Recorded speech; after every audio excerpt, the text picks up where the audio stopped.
Bismillahirrahmanirrahim. Assalamualaikum warahmatullahi wabarakatuh. Alhamdulillah rabbil alamin.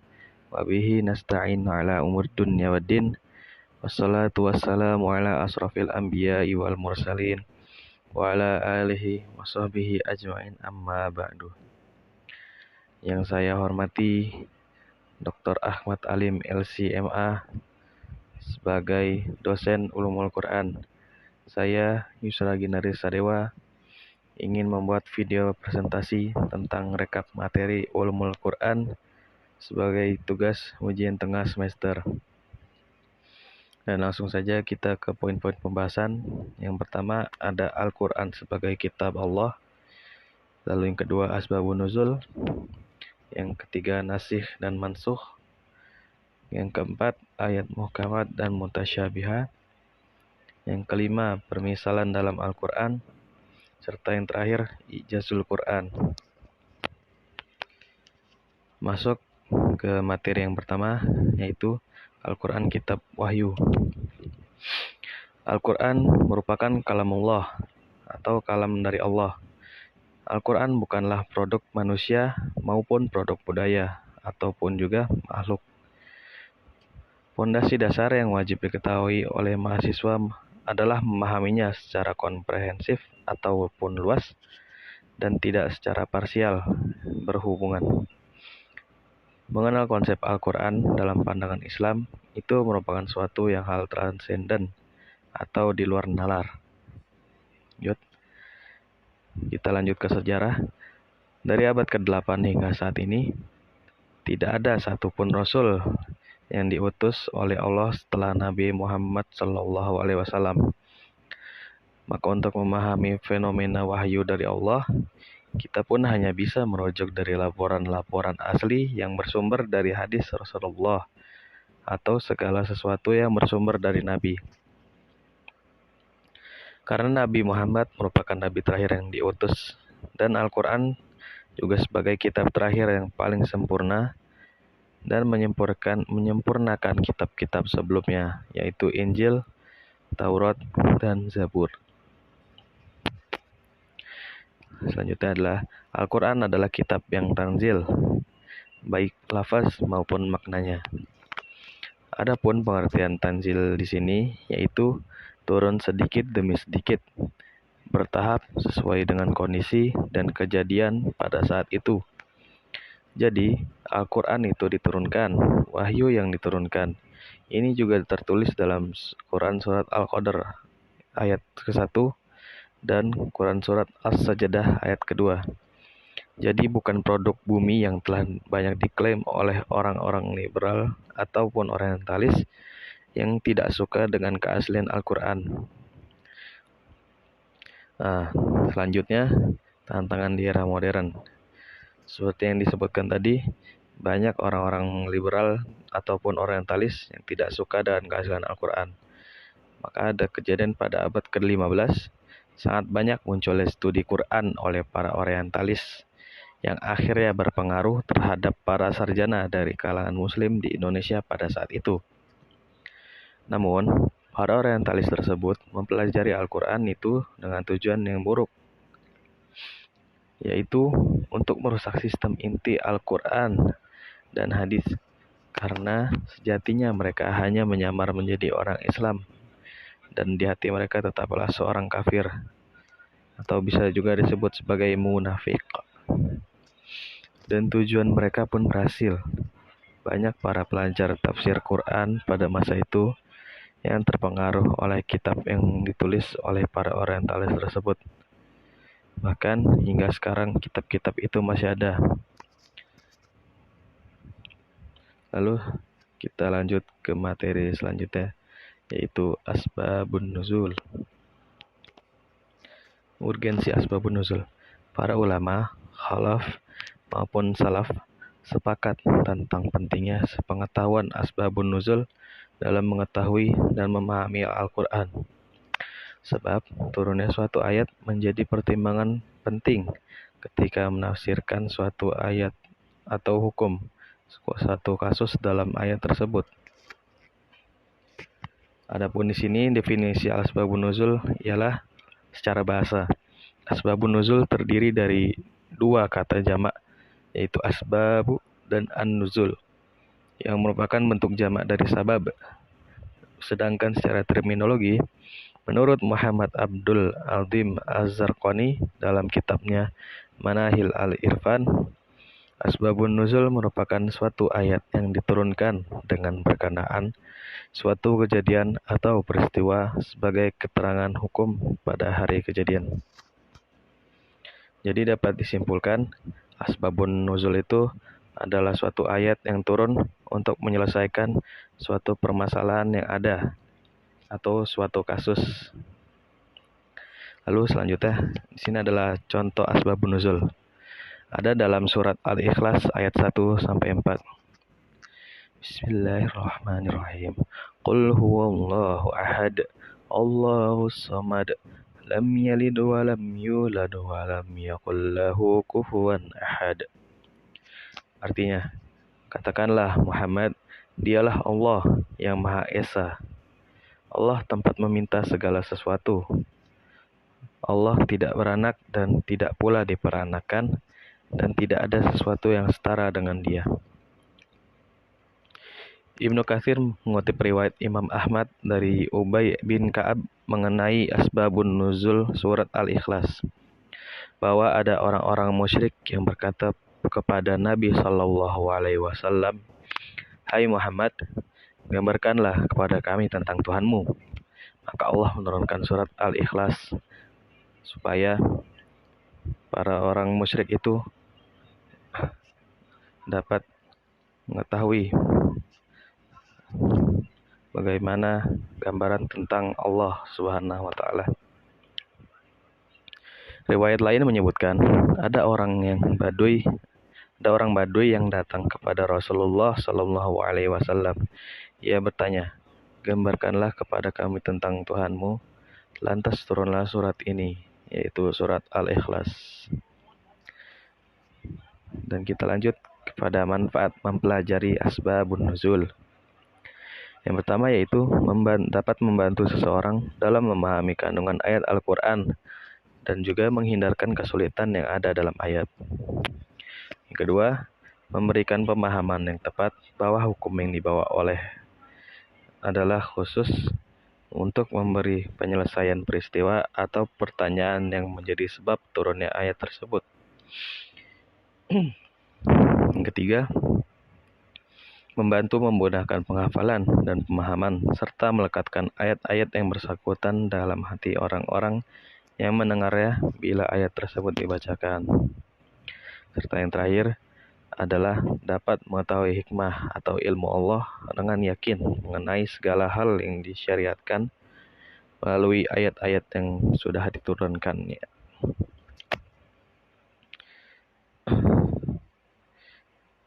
Ya mungkin materi tentang asbabun nuzul cukup sampai situ. Selanjutnya kita masuk ke dalam an-nasikh wal mansukh. Di sini saya akan menjelaskan definisi nasikh wal mansukh. Apa itu nasikh wal mansukh? Definisi kata nasikh, nasakh secara bahasa sebagaimana disebutkan oleh As-Suyuti dalam Al-Itqan memiliki 4 kemungkinan makna, yakni al-izalah atau penghapus, at-tabdil menggantikan, at-tahwil mengalihkan, dan an-naql memindahkan. Lalu secara istilah, nasakh adalah ketika ada satu dalil syar'i yang turun lebih akhir dari dalil syar'i yang sebelumnya dengan membawa hukum yang berbeda daripada dalil yang turun lebih awal. Lanjut, kita masuk ke dalam syarat-syarat nasakh.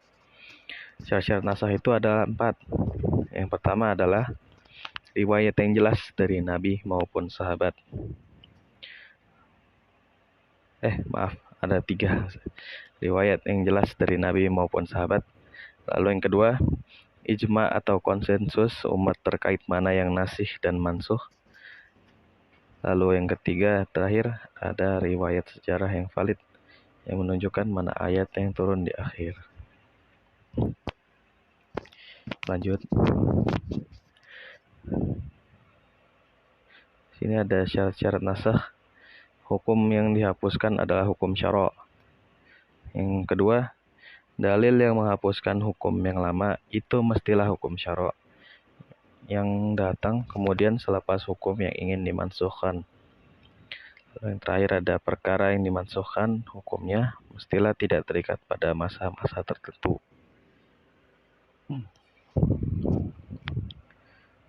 Di sini ada contoh nasakh yang ada ayat yang menyatakan 10 kali penyusuan mengharamkan pernikahan.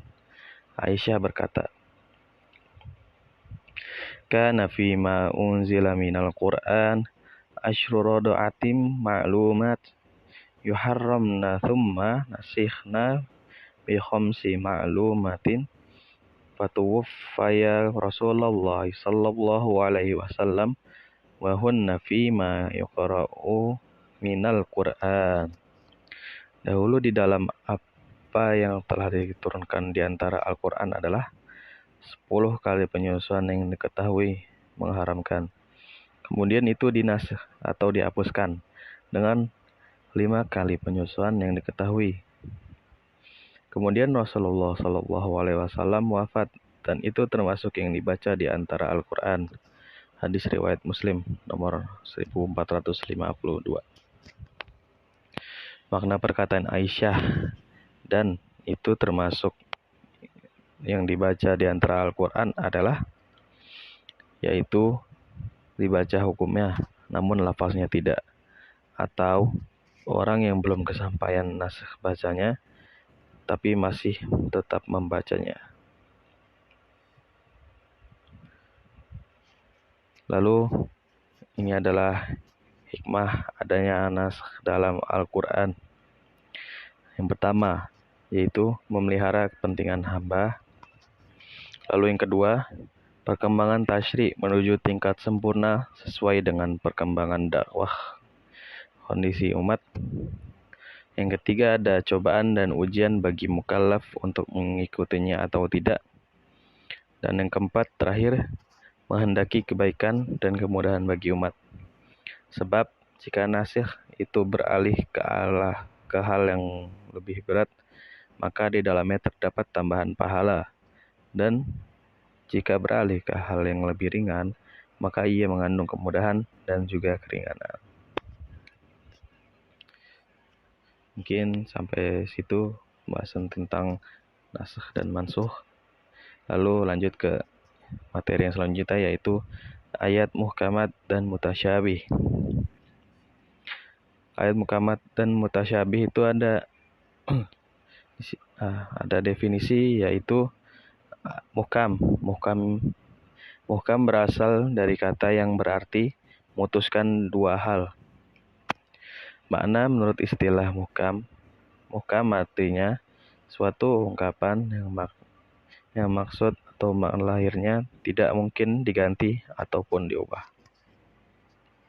Sedangkan untuk tasyabih adalah sebagai lawan dari kata muhkam, yaitu ayat-ayat Al-Quran yang mengandung kesamaran dan kepelikan dalam memahaminya.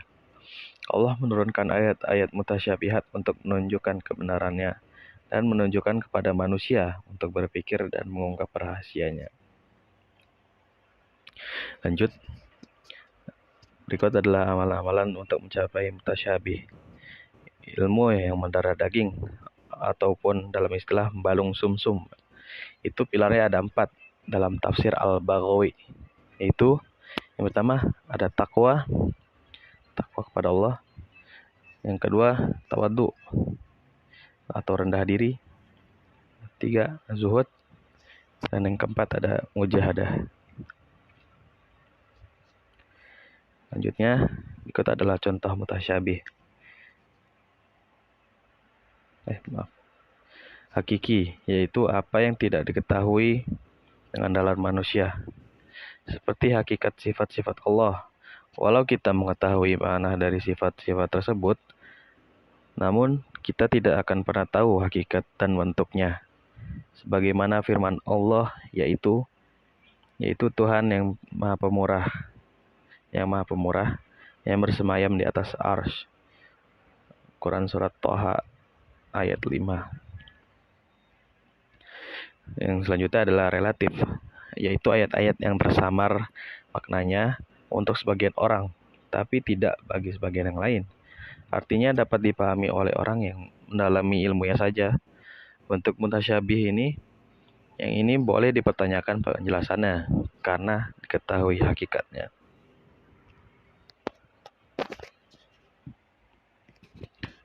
Dan ini adalah hikmah dari pembagian ayat muhkamat dan mutasyabihat. Yang pertama adalah, jikalau seandainya Al-Quran seluruhnya adalah muhkam, maka akan hilanglah hikmah dari ujian pembenaran dan amal perbuatan.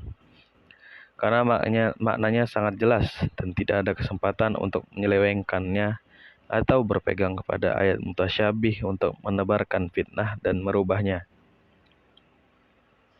Lalu yang kedua adalah, karena orang-orang yang benar beriman akan mengakui bahwa Al-Quran seluruhnya berasal dari Allah Subhanahu wa Ta'ala, dan apa saja yang berasal dari Allah Subhanahu wa Ta'ala adalah benar. Tidak mungkin ada kebatilan ataupun kontradiksi sedikit pun padanya. Lalu yang ketiga adalah, kalau seandainya Al-Quran seluruhnya adalah mutasyabih, maka akan lenyaplah posisi Al-Quran sebagai penjelas dan petunjuk bagi manusia, serta tidak mungkin untuk melakukan amal ibadah dengannya dan membangun akidah yang benar di atasnya.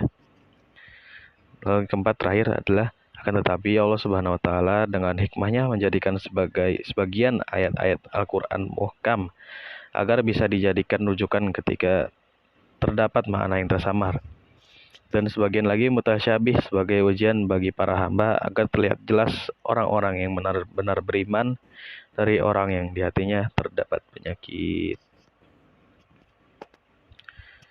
Mungkin sampai situ penjelasan tentang ayat-ayat mutasyabih dan muhkamat. Lalu yang selanjutnya adalah permisalan dalam Al-Quran atau amsal Quran. Kita masuk dalam pengertian amsal Al-Quran. Kata amsal yang merupakan bentuk plural atau jamak dari mathal, serta kata mithil dan mathil, menurut Abdul Jalal adalah sama dengan kata syabah, syibih, dan syabih, baik dalam kata maupun dalam maknanya. Serta Quraisy Shihab membedakan antara mathal dan mithil. Menurutnya mithil adalah kesamaan, sedangkan mathal adalah keserupaan. Dan sini definisi amsal secara terminologi juga diungkapkan oleh Rashid Ridho, yang mengatakan bahwa amsal adalah kalimat yang digunakan untuk memberi kesan dan menggerakkan hati nurani. Bila didengar terus, pengaruhnya kian menyentuh lubuk hati yang paling dalam. Selesai dari pengertian amsal Al-Quran, selanjutnya adalah Nabi Shallallahu Alaihi Wasallam bersabda dalam riwayat Imam Al-Baihaqi, sesungguhnya Al-Quran itu turun dengan 5 perkara. Yang pertama adalah halal, yang kedua adalah haram, yang ketiga ada muhkam, yang keempat ada mutasyabih, lalu yang terakhir ada amsal. Lalu selanjutnya syarat-syarat amsal, yaitu ada 4. Para ahli Arab mensyaratkan sahnya amsal harus memenuhi 4 syarat sebagai berikut. Yang pertama, bentuk kalimatnya harus ringkas. Lalu yang kedua, isi maknanya harus mengena dan tepat. Lalu yang ketiga ada perumpamannya harus indah. Dan yang terakhir adalah kinayahnya harus indah juga. Di sini ada 3 jenis amsal Al-Quran. Yang pertama adalah amsal al-musaharah, yang ialah kalimat yang di dalamnya dijelaskan dengan mathal atau sesuatu yang menunjukkan tasbih. Lalu yang kedua ada amsal kaminah, yaitu yang ada di dalamnya tidak disebutkan dengan jelas lafal-lafal tamthil atau permisalan, tapi ia menunjukkan makna-makna yang indah, menarik dalam kepadatan redaksinya. serta yang terakhir ada amsal mursalah, ialah kalimat-kalimat yang disebut secara terlepas tanpa ditegaskan lafal tasbih, tetapi dapat dipergunakan untuk tasbih. Dan yang terakhir ada hikmah amsal Al-Quran. Hikmah amsal Al-Quran ada 5, yaitu pertama, melahirkan sesuatu yang dapat dipahami dengan akal dalam bentuk rupa yang dapat dirasakan oleh panca indera, lalu mudah diterima oleh akal. Yang kedua, mengungkap hakikat-hakikat dan mengemukakan sesuatu yang jauh dari pikiran, seperti mengemukakan sesuatu yang dekat pada pikiran. Yang ketiga, mengumpulkan makna yang indah dalam suatu ibarat yang pendek. Dan yang keempat, ada mendorong orang yang memberi masal untuk berbuat sesuai dengan isi masal, jika ia merupakan sesuatu yang disenangi jiwa. Serta yang terakhir ada amsal lebih berbekas dalam jiwa, lebih efektif dalam memberikan nasihat, dan lebih kuat dalam memberikan peringatan, dan juga lebih dapat memuaskan hati. Mungkin selesai dari pemisalan Al-Quran. Lalu kita lanjut ke materi yang terakhir, yaitu Ijazul Quran. Ijazul Quran, di sini pengertian dari Ijazul Quran adalah Ijazul Quran terdiri dari 2 kata, yaitu ijaz dan Al-Quran. Ijaz adalah membuktikan kelemahan. Apabila ijaz terjadi, maka nampaklah kekuatan mukjiz atau mukjizat. Jadi, Ijazul Quran bermakna bahwa Al-Quran merupakan mukjizat yang diberikan oleh Allah Subhanahu wa taala kepada junjungan kita Nabi Muhammad sallallahu alaihi wasallam. Selanjutnya ada jenis-jenis mukjizat. Jenis-jenis mukjizat sini ada 4. Yang pertama adalah mukjizat kauniyah, yakni yang berkaitan dengan peristiwa alam, atau seperti membelah bulan menjadi 2 oleh Nabi Muhammad sallallahu alaihi wasallam, dan dibelahnya Laut Merah oleh Nabi Musa alaihissalam dengan tongkat. Lalu yang kedua ada mukjizat syakhsiyah, yakni mukjizat yang keluar dari tubuh seseorang nabi dan rasul. Seperti contohnya adalah air yang keluar dari celah-celah jari Rasulullah sallallahu alaihi wasallam, cahaya bulan yang memancar dari tangan Nabi Musa alaihissalam, serta penyembuhan penyakit buta dan kusta oleh Nabi Isa alaihissalam. Berikutnya ada mukjizat salbiyah. Mukjizat salbiyah ini adalah mukjizat yang membuat sesuatu tidak berdaya. Seperti contohnya ketika Nabi Ibrahim alaihissalam dibakar oleh Raja Namrud dengan kobaran api yang sangat besar. Akan tetapi api tersebut tidak melukai Nabi Ibrahim sedikit pun dan tidak dapat membakarnya. Lalu selanjutnya adalah mukjizat aqliyah. Yang terakhir, ini adalah mukjizat yang rasional ataupun masuk akal. Ya, contoh satu-satunya merupakan Al-Quran, yang tentu saja dapat kita lihat dan kita yakini secara masuk akal. Karena dari ketiga mukjizat Nabi yang di atas tadi, tentu saja terdengar tidak masuk akal jika kita tidak melihatnya dengan mata kepala sendiri. Jadi yang terakhir adalah mukjizat akliyah yang masuk akal. Contohnya adalah Al-Quran. Lalu yang selanjutnya adalah bukti keajaiban Al-Quran pada ilmu pengetahuan. Al-Quran tentu saja mencakup seluruh ilmu pengetahuan dalam dunia ini karena bersumber dari Allah Subhanahu wa taala yang Maha mengetahui. Dan berikut adalah keajaiban Al-Quran pada ilmu pengetahuan. Yang pertama itu kelahiran manusia. Kelahiran manusia sudah dijelaskan dalam Al-Quran sejak dahulu kala, dari manusia sebagai sperma, lalu berkembang dalam rahim jadi zigot, lalu dari bayi hingga lahir hingga dewasa. Lalu yang kedua adalah api dasar laut. Api dasar laut ini memang benar adanya di dunia nyata ini. dan itu sudah dibuktikan oleh Al-Quran sejak sudah lama sekali. Lalu yang ketiga adalah garis edar tata surya. Dan yang keempat ada dasar lautan yang gelap. Dasar lautan yang gelap ini tentu saja manusia tidak mengetahui. Manusia saat itu tidak mengetahui dasar lautan yang gelap karena tidak mungkin mereka menyelam dalam lautan yang dalam tanpa adanya alat-alat yang seperti saat ini, seperti kapal selam. Dan Allah pun sudah beritahu dalam Al-Quran bahwa dasar lautan itu adalah gelap dalam Al-Quran. Lalu yang terakhir adalah teori relativitas waktu. Ya, teori relativitas waktu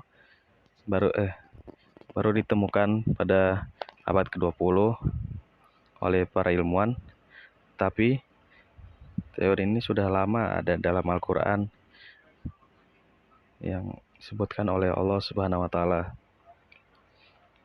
Insyaallah. Lalu kita lanjut. Ini adalah yang terakhir, hikmah adanya ijazul Quran. Yang pertama, membuktikan bahwa Nabi Muhammad SAW yang membawa mukjizat kitab Al-Quran itu adalah benar-benar seorang nabi ataupun Rasulullah. Yang kedua, membuktikan bahwa kitab Al-Quran itu adalah benar-benar wahyu Allah Subhanahu wa taala, bukan buatan malaikat Jibril dan juga bukan tulisan Nabi Muhammad SAW.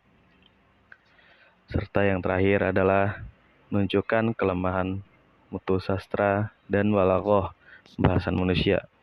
Karena terbukti pakar-pakar pujangga sastra dan seni bahasa Arab tidak ada yang mampu menandingi Al-Quran. Wallahu a'lam bishawab. Mungkin cukup sekian presentasi dari saya kali ini. Jika ada kesalahan, mohon dimaafkan karena kesalahan datangnya dari saya dan yang benar datangnya dari Allah. Saya tutup presentasi kali ini.